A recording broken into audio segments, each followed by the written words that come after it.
Hello, जय Hind everyone. तो बहुत सारे ऐसे स्टूडेंट हैं जो ऑफिसर बनना चाहते हैं डिफेंस फील्ड में। तो उनके लिए एक ही चीज़ सबसे ज़रूरी है, वो है डिसिप्लिन। अगर वो डिसिप्लिन लेके आते हैं अपने अंदर तो वो हर एक चीज़ को अचीव कर सकते हैं। तो जैसा कि आपको पता है, यहाँ पे हमने प्रथम कदम बैच जो है वो स्टार्ट किया है डिफेंस एग्जाम्स के लिए। एनडीए, सीडीएस, एफकैट या फिर इसके अलावा central armed police force assistant commandant, इसके जो एग्ज़ाम्स होंगे उनके लिए डेफिनेटली आप इन क्लासेस के साथ जा सकते हैं। अगर आपको हिस्ट्री, ज्योग्राफी, पॉलिटी में कोई प्रॉब्लम है तो अगर आप इन क्लासेस को कंसिस्टेंसी के साथ अगर देखते हैं तो ईजिली आप अपने क्वेश्चंस जो हैं वो एग्ज़ाम में करके आएंगे। यहाँ पे औरों से डिफरेंट क्या है? औरों से डिफरेंट यहाँ पे ये है कि जितना भी टॉपिक आपका कराया जाएगा, अब ये नहीं है कि हमने सिर्फ प्रीवियस ईयर क्वेश्चंस उठाए हैं। हम यहाँ पे जितने क्वेश्चन बन सकते हैं उस टॉपिक से, चाहे 10, 5, 15, 20, 25, वो सारे के सारे क्वेश्चंस यहाँ पे बनाए गए हैं और उसके बाद आपके सामने वो रखे जाएंगे। सबसे बड़ी बात, अगर आपको पीडीएफ चाहिए तो आप एग्जाम टॉक्स पे जाके सर्च कर सकते हैं और पीडीएफ ले सकते हैं। और साथ में गवर्नमेंट जॉब्स की नोटिफिकेशन भी आपको टेलीग्राम पे मिल जाएगी। अगर आपका डाउट है तो आप इंस्टा पे भी मुझसे पूछ सकते हैं, अगर डाउट नहीं है तो आपकी मर्जी है। दूसरी बात, ये करने का पैटर्न क्या रहेगा? सबसे पहले टॉपिक कवर करेंगे, फिर प्रीवियस ईयर क्वेश्चंस या फिर इंपॉर्टेंट क्वेश्चंस जितने भी बन सकते हैं। अब तक हमने जो 12 लेक्चर हैं वो कंप्लीट कर लिए हैं। अब हमारा 13th लेक्चर है ये आपका। और अगर कोई बिल्कुल फर्स्ट टाइम ये क्लासेस देख रहा है तो उसको पहले वाली क्लासेस देखनी होंगी ताकि उसको एक क्लियर अंडरस्टैंडिंग हो और उसके बाद वो इस क्लास पे आए। आपकी अलग से एक प्लेलिस्ट बना दी गई है, वहाँ पे जाके आप सीक्वेंस वाइज क्लासेस देख सकते हैं। और रिस्पॉन्स जो है वो काफ़ी पॉजिटिव है भाई। इस जो बैच का जो मैंने स्टार्ट किया है, आपका प्रथम कदम यानी पहला कदम है आपका ये सफलता की ओर, और यही कदम आपको लेके जाएगा आपका फाइनल डेस्टिनेशन जो है, या फाइनल जहाँ तक आप पहुँचना चाहते हैं वो। क्योंकि सबसे मुश्किल जो चीज़ है वो है पहला स्टेप उठाना। कि अगर हम कोई भी चीज़ करते हो तो उसमें जब हम पहला स्टेप उठाते हैं तो हमें डर लगता है, यार कभी ऐसा ना हो जाए, वैसा ना हो जाए। तो इसी करके अगर आप मेरे साथ जुड़े हैं तो कोई भी प्रॉब्लम आपको नहीं आने वाली किसी भी चीज़ को लेके, क्योंकि यहाँ पे हर एक चीज़ को अच्छे से एनालाइज किया गया है और जितना बेटर हो सकता है आपके लिए, जितना बेस्ट हो सकता है वो देने की कोशिश करी गई है। अब क्लास स्टार्ट करते हैं, और अगर आपको स्पीड कम लगती है तो आप स्पीड बढ़ा के भी देख सकते हैं, पर मेरे अकॉर्डिंग ये जो स्पीड है पढ़ाने की वो बिल्कुल सही है ताकि हर एक वर्ड आपको आसानी से समझ आ सके। तो चलिए लेक्चर नंबर 13 हमारा स्टार्ट करते हैं। ये कहाँ तक making of the constitution, okay, ये मैंने करा दिए हैं। अब इसके बाद आते हैं, एक सेकेंड, हाँ, यहाँ से हमारी क्लासेस स्टार्ट हो जाएंगी। अब बेसिकली हमने क्या बात की थी? Making of the constitution. और जो मेकिंग ऑफ द कॉन्स्टिट्यूशन है वो आपका सेकंड चैप्टर है, पर हम लेक्चर को थोड़ा सा कम टाइम का रखते हैं ताकि इजीली आप उस लेक्चर को कंप्लीट कर सकें और साथ में क्वेश्चंस भी प्रैक्टिस कर सकें, बीच में स्किप ना करें उस चीज़ को। ठीक है, इस करके जो लेंथ है वो थोड़ी सी कम रखी गई है क्लास की। पर जैसा कि आप सभी को पता है, अगर आपने पहले वाली क्लासेस अटेंड करी हैं तो हमने अब तक क्या क्या किया है। अब तक हमने working of the constituent assembly की थी, ऑब्जेक्टिव रेजोल्यूशन क्या है, डिमांड क्या है कॉन्स्टिट्यूएंट असेंबली की, किस तरीके से डिमांड आई, कॉन्स्टिट्यूएंट असेंबली आपकी बनी कैसे, ये सारी की सारी बातें हम प्रीवियस क्लासेस के अंदर कर चुके हैं। पर अब आज जो हमें करना है वो करना है changes by the independence act. कि आपका जो इंडिपेंडेंस एक्ट पास किया था 1947 में, उसके आने के बाद क्या क्या चेंजेस हमें देखने को मिले आपकी जो कॉन्स्टिट्यूएंट असेंबली है। तो सबसे पहली अगर बात करें कॉन्स्टिट्यूएंट असेंबली की, तो जब इंडिपेंडेंस एक्ट आया उसके बाद आपकी जो कॉन्स्टिट्यूएंट असेंबली है वो फुली सोवर्जन बॉडी बन गई। अब फुली सोवर्जन का मतलब क्या है भाई? फुली इंडिपेंडेंट होगी। हिंदी में लिख देता हूं मैं, फुली इंडिपेंडेंट है वो। ठीक है, यानी पूरे तरीके से वो जैसा भी संविधान, जैसा भी कॉन्स्टिट्यूशन भारत के लिए बनाना चाहे, कॉन्स्टिट्यूएंट असेंबली बना सकती है। उसके अंदर कोई भी एक्सटर्नल पावर, भारत से कोई अलग कंट्री जो है वो इंटरफेयर नहीं करेगी। क्योंकि ये बात जवाहरलाल नेहरू ने 1938 में कही थी कि जो कॉन्स्टिट्यूएंट असेंबली होगी उसके अंदर सिर्फ इंडियंस होंगे और कोई भी आउटसाइड इंटरफेरेंस नहीं होनी चाहिए। ऐसी डिमांड जवाहरलाल नेहरू ने आपकी करी थी। तो यहाँ पे जो सोवर्जन बॉडी जो है वो बन चुकी है आपकी कॉन्स्टिट्यूएंट असेंबली, जहाँ पे इंडियंस अपने हिसाब से अपना कॉन्स्टिट्यूशन बना सकते हैं। दूसरी बात क्या है, देखो अंग्रेज जा चुके हैं 1947 में, अंग्रेज जा चुके हैं। तो अंग्रेज जब चले गए तो 1951 और 1952 के अंदर आपके इलेक्शंस हुए थे पहले लोकसभा के लिए। तो इससे पहले किसने संभाला भाई सारा कुछ? तो ये जो आपकी कॉन्स्टिट्यूएंट असेंबली थी ना, ये कॉन्स्टिट्यूएंट असेंबली ही आपकी लेजिस्लेटिव बॉडी का काम करेगी। यानी जब तक आपका संविधान बन के तैयार नहीं हो जाता, इतने जितने भी काम होंगे वो सारे के सारे कॉन्स्टिट्यूएंट असेंबली संभालेगी। और जिस तरीके से आपका आज के टाइम में पार्लियामेंट काम करता है, उसी तरीके से इन्होंने काम किया एज ए लेजिस्लेटिव बॉडी, या फिर हम कह सकते हैं लोकसभा और राज्यसभा का जो काम है 1951-52 तक ये संभाला आपका कॉन्स्टिट्यूएंट असेंबली ने ही। ठीक है, किसने संभाला? कॉन्स्टिट्यूएंट असेंबली जो है वो ही आपका लेजिस्लेटिव काम संभालती है। देखो अब कॉन्स्टिट्यूएंट असेंबली के दो काम हो गए। एक काम कॉन्स्टिट्यूएंट असेंबली का क्या है? एक काम था कॉन्स्टिट्यूएंट असेंबली का कि वो भारत के लिए कॉन्स्टिट्यूशन बनाने का काम करे। तो जब आपकी कॉन्स्टिट्यूएंट असेंबली, लाइन लगा लेता हूं यार यहाँ पे, हो जाए यार सीधी, चलो चल लीजिएगा काम। अब देखो कॉन्स्टिट्यूएंट असेंबली जो है वो आपके दो काम करेगी। एक तो कॉन्स्टिट्यूएंट असेंबली का ही, जब कॉन्स्टिट्यूएंट असेंबली का काम करेगी तो इसके हेड होंगे डॉक्टर राजेंद्र प्रसाद। ठीक है, डॉक्टर राजेंद्र प्रसाद। अगर constituent assembly as a legislative body का काम करेगी तो इसके हेड कौन होंगे? जीवी मावलेंकर। कौन होंगे? जीवी मावलेंकर। ठीक है, ये आपके हेड होंगे अगर आपकी constituent assembly as a legislative body काम करती है तो उसके। ठीक है, इस चीज को आप ध्यान में रखेंगे। तो यहाँ पे हमें कई बार क्वेश्चन पूछ लिया जाता है कि जब constituent assembly as a legislative body काम कर रही थी तो उसके हेड कौन थे? तो हम बता देंगे जीवी मालवेंकर। और यही पहले आपके क्या बने थे? स्पीकर बने थे। कहाँ के? लोकसभा के अंदर होता है भाई स्पीकर। ठीक है, तो इस चीज को ध्यान में रखेंगे। तो ये दो चीजें हुई। थर्ड चीज क्या हुई यहाँ पे? थर्ड चीज जो है, पहले हम सभी को पता है स्ट्रेंथ जो है कॉन्स्टिट्यूएंट असेंबली की वो अलग थी। पहले तो थी स्ट्रेंथ कितनी? 389। पर जैसे ही आपका इंडिपेंडेंट हुआ इंडिया और पाकिस्तान अलग बना तो मेंबर रह गए 299, यानी 90 मेंबर जो हैं वो आपके चले गए थे। तो यहाँ पे मैं लिख देता हूँ स्ट्रेंथ कितनी रहेगी? 299 जो स्ट्रेंथ है किस चीज़ की? कॉन्स्टिट्यूएंट असेंबली की, वो आपकी बच गई थी आफ्टर पार्टीशन, क्योंकि कुछ मेंबर ऐसे थे जो आपके पाकिस्तान की तरफ चले गए थे और कुछ मेंबर ऐसे थे जो इंडिया के अंदर ही रहे और कॉन्स्टिट्यूएंट असेंबली के सदस्य थे। आई थिंक यहाँ तक आपको सब चीज़ें क्लियर हुई होंगी। अब कॉन्स्टिट्यूएंट असेंबली का ये काम तो था कि वो कॉन्स्टिट्यूशन बनाए, पर क्या इसके अलावा भी उन्होंने और काम किए हैं? तो डेफिनेटली उन्होंने और भी काम किए हैं। अगर हम बात करें और कामों की तो उसमें सबसे पहली बात आपकी ये है कि इन्होंने इंडिया की मेंबरशिप को रेक्टिफाई किया, परमिशन दी कि वो कॉमनवेल्थ का मेंबर बन सके। कब? मई 1949। तो ईयर जो है वो आपको याद रखना होगा। ये जो ईयर है ये याद रखना होगा कि कॉमनवेल्थ के मेंबरशिप हमने कब रेक्टिफाई करी, तो 1949 में। कॉमनवेल्थ क्या है भाई? कॉमनवेल्थ उन कंट्रीज का ग्रुप है। कॉमनवेल्थ क्या है? उन कंट्रीज का ग्रुप है जो आपकी कभी ना कभी ब्रिटेन की कॉलोनी रहे थे। जैसे इंडिया है, पाकिस्तान है, उसके अलावा ब्रिटेन, वो क्या बोलते हैं, कनाडा है, ऑस्ट्रेलिया है, न्यूजीलैंड है, अमेरिका है, वो सारे कॉमनवेल्थ के सदस्य माने जाते हैं। ठीक है, कुछ कंट्रीज हैं जो कॉमनवेल्थ ग्रुप की मेंबर बनी, कुछ ऐसी भी हैं जो नहीं बनी, पर कॉमनवेल्थ ग्रुप के अंदर वही कंट्रीज आती हैं जो कभी ना कभी ब्रिटेन की कॉलोनी रहे थे। ठीक है, जैसे इंडिया ब्रिटेन की कॉलोनी रहा था और इंडिया से टूट के क्या बना? इंडिया से टूट के बन गया भाई अपना पाकिस्तान। ठीक है, इस चीज़ को ध्यान रखेंगे।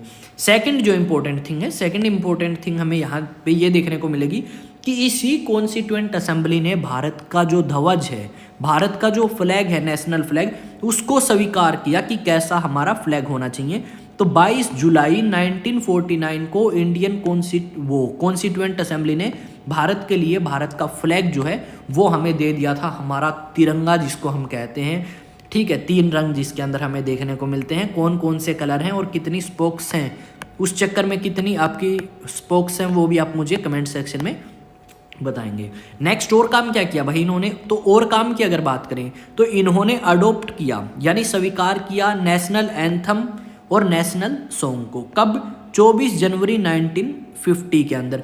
तो ये जो डेट्स हैं जितनी भी ये आपको याद रखनी होंगी कि नेशनल एंथम कब अडोप्ट किया, नेशनल सॉन्ग कब अडोप्ट किया, तो इन डेट्स को आप जरूर रिमाइंड रखेंगे। तो कॉन्स्टिट्यूएंट असेंबली ने हमें नेशनल फ्लैग दिया और नेशनल एंथम भी दिया।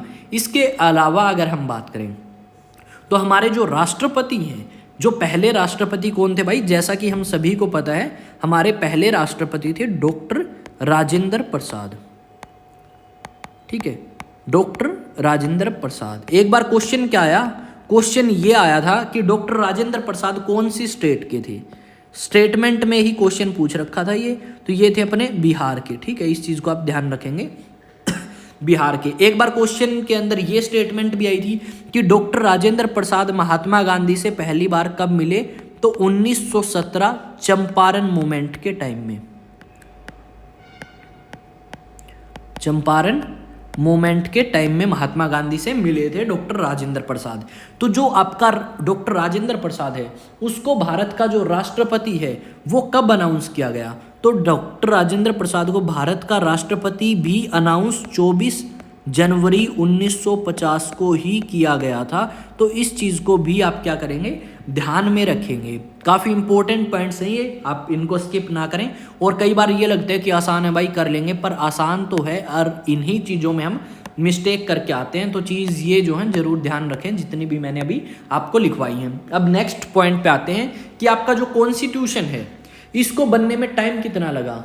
तो कॉन्स्टिट्यूशन को बनने में टाइम की अगर हम बात करें, कितना टाइम हमें कॉन्स्टिट्यूशन बनाने में लगा, तो इसमें हमें टाइम लगा भाई 2 साल 11 महीने और कितने दिन, जल्दी कमेंट में लिखो यार, 18 दिन। ठीक है, तो इस चीज़ को जरूर रिमाइंड रखेंगे कि 2 साल 11 महीने 18 दिन जो हैं हमें कॉन्स्टिट्यूशन को बनाने में लगे थे। इस चीज़ के अंदर कोई भी गलती जो है वो नहीं होनी चाहिए आपकी तरफ से। अब बात करते हैं कि टाइम तो हमें इतना लग गया, पर बात आती है आपकी आगे आके किस चीज़ की, बात आती है फाइनल सेशन की।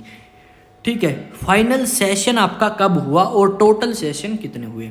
तो फाइनल सेशन जो है वो आपके जो हैं कब हुआ था, 24 जनवरी 1950 को लास्ट बार ये कॉन्स्टिट्यूएंट असेंबली के मेंबर मिले और इन्होंने उस कॉन्स्टिट्यूएंट असेंबली के सदस्यों ने कॉन्स्टिट्यूशन के ऊपर साइन किए। टोटल सेशन कितने हुए, टोटल जो सेशन हैं वो हुए 11। टोटल सेशन कितने हुए, 11 सेशन हुए भाई। 11 सेशंस जो हैं वो आपके आयोजित कराए गए टोटल। अब इसके अलावा अगर हम बात करें तो इसके अलावा हमारे पास क्या रह जाता है भाई बात करने के लिए, तो हमारे पास नेक्स्ट आता है कि और क्या हुआ था उस टाइम। तो आपके अगर बात करें तो पार्लियामेंट जो है उसका पहला जर्नल इलेक्शन, यानी भारत के अंदर पहली बार इलेक्शन 1951 और 52 में हुए, यानी 51 में इलेक्शन हुए, 52 में आपका रिजल्ट आया था, शायद मे भी मई के अंदर आपका ये रिजल्ट आया था और उसके बाद आपकी पहली बार जो है वो सरकार बनी। तो अब अगर हम बात करें नेक्स्ट पॉइंट की, तो नेक्स्ट जो है हमारे इस टॉपिक से रिलेटेड इंपॉर्टेंट क्वेश्चंस बन जाते हैं, पर इससे पहले हम आपको कुछ सुनाना चाहेंगे। तो क्या है सुनिए जरा, कि वक्त से छीन लाएंगे, कि वक्त से छीन लाएंगे हम हमारे हिस्से की जीत, वो दौर ही क्या जो हमारा ना हो। तो बिल्कुल सही बात है भाई, अपने जो हिस्से में लिखा है ना तो उसको हमें पाना होगा। कि अगर हमने सोचा है कि हमें ऑफिसर बनना है और हमारे लिए एक सीट वहाँ पे रिजर्व है जिस पे हमारा नाम लिखा है, तो डेफिनेटली हम उसको जीत सकते हैं, उस सीट को ले सकते हैं। बस शर्त एक है, डेडिकेशन यानी डिसिप्लिन और कंसिस्टेंसी आपके अंदर होनी चाहिए। इन 2 चीज़ों के अलावा किसी चीज़ की ज़रूरत नहीं है और कोई चीज़ ऐसी नहीं है जो आपको रोक सके आपने जो ख्वाब देखा है उसको पूरा करने से।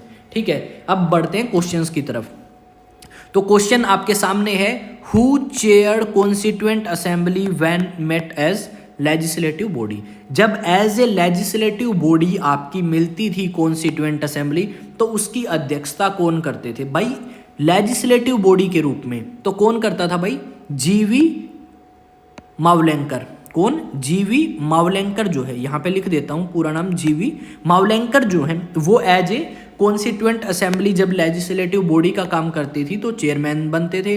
अगर constituent assembly as a constituent assembly का ही काम करती थी तो अध्यक्षता करते थे मिस्टर राजेंद्र प्रसाद, जो कि भारत के पहले राष्ट्रपति बने। तो अब बढ़ते हैं सेकंड क्वेश्चन की तरफ। आई थिंक भाई सारी चीज़ें क्लियर हो रही होंगी, और अगर डाउट है तो पूछो पूछो पूछो, कोई दिक्कत नहीं है, ठीक है। नेक्स्ट है, What was the strength of Constituent Assembly after independence? आज़ादी के बाद कॉन्स्टिट्यूएंट असेंबली में कितने सदस्य रह गए थे? तो देखो आज़ादी के बाद जो है वो रह गए थे 299, पर आज़ादी से पहले कितने थे? आज़ादी से पहले थे 389, रहे कितने बाद में? 299, यानी 90 सदस्य कम हो गए थे। तो आंसर जो है वो ए रहने वाला है हमारा। अब बढ़ते हैं थर्ड क्वेश्चन की तरफ, ठीक है। एक दो चीज़ें और बताऊं यहाँ पे, तो टोटल जो साइन है कॉन्स्टिट्यूशन बनने के बाद, टोटल जो साइन है वो कितने सदस्यों ने किए थे? 284 ने साइन किए थे। चीज़ों को ध्यान रखें, मैंने इसीलिए ऐसे ऑप्शन डाले जो किसी ना किसी क्वेश्चन के आंसर बन सकते हैं, तो इनको आप भी एनालाइज करें। सीधी सी बात है, सिर्फ जो क्वेश्चन का आंसर है वही नहीं, जो 3 ऑप्शन और दिए गए हैं वो भी तो किसी के आंसर हो सकते हैं, उनको भी हमें क्या करना है? एनालाइज करना है और देखना है कि इसके आंसर हैं वो। अगर ये पता लगा लेंगे तो एग्जाम फोड़ डालेंगे भाइयों। नेक्स्ट है, when was membership for Commonwealth for India, sorry when was membership for Commonwealth rectified आएगा, यहाँ पे रेक्टिफाइड लिख देता हूँ मैं, सीधी सी बात यहीं लिख देते हैं यार, कई बार हो जाती है गलती से मिस्टेक, ठीक है। तो रेक्टिफाई कब करी गई? तो हमने अभी रिसेंटली किया था कि मई 1949, कब? मई 1949 में इंडिया की मेंबरशिप को रेक्टिफाई किया गया कि इंडिया अब से कॉमनवेल्थ का मेंबर है। पर कॉमनवेल्थ इंडिया का कुछ नहीं बिगाड़ सकता, जो इंडिया डिसीजन लेना चाहे ले सकता है भाई, ठीक है। नेक्स्ट क्वेश्चन आप सभी की आंखों के सामने है, ठीक है, आंखों का तारा है। When was national anthem adopted by Constituent Assembly? National anthem, national song, राष्ट्रपति जी उनको कब आपका अडोप्ट किया गया? तो ये तो बहुत आसान सा आंसर है, इसका जवाब हम दे देंगे। संविधान लागू होने से 2 दिन पहले, 24 जनवरी 1950। देखो ये हमें पता है संविधान लागू कब हुआ, हमें तो ये बताना है ना 2 दिन पहले उन्होंने नेशनल एंथम, नेशनल सॉन्ग और आपका राष्ट्रपति घोषित कर दिया, क्योंकि भाई संविधान लागू होगा तो बंदे भी तो चाहिए ना, कुछ बजाएंगे गाएंगे, तो नेशनल एंथम और नेशनल सॉन्ग 2 दिन पहले इन्होंने डिसाइड कर लिया था। जन गण मन वाला, हाँ वही, और वंदे मातरम, समझ गए हो ना। अब आते हैं नेक्स्ट क्वेश्चन पे, who was the first president of India? ओ तेरी, तो इतना आसान सा क्वेश्चन है, यही नहीं आता क्या? तो भाई कौन थे? डॉक्टर राजेंद्र प्रसाद आपके पहले प्रेसिडेंट थे इंडिया के, ठीक है। उसके अलावा बात करूं तो अपने ये नेहरू है ना, ये कौन थे? ये प्रधानमंत्री थे। और ये एस राधाकृष्णन कौन थे? ये वाइस प्रेसिडेंट थे, और ये 2 बार वाइस प्रेसिडेंट बने और फिर प्रेसिडेंट भी बने थे। ये गांधी कौन है? ये महात्मा गांधी है भाई, फादर ऑफ द नेशन। एक क्वेश्चन पूछूं, सरप्राइजिंग क्वेश्चन है कि महात्मा गांधी को फादर ऑफ नेशन का टाइटल किस बंदे ने दिया था?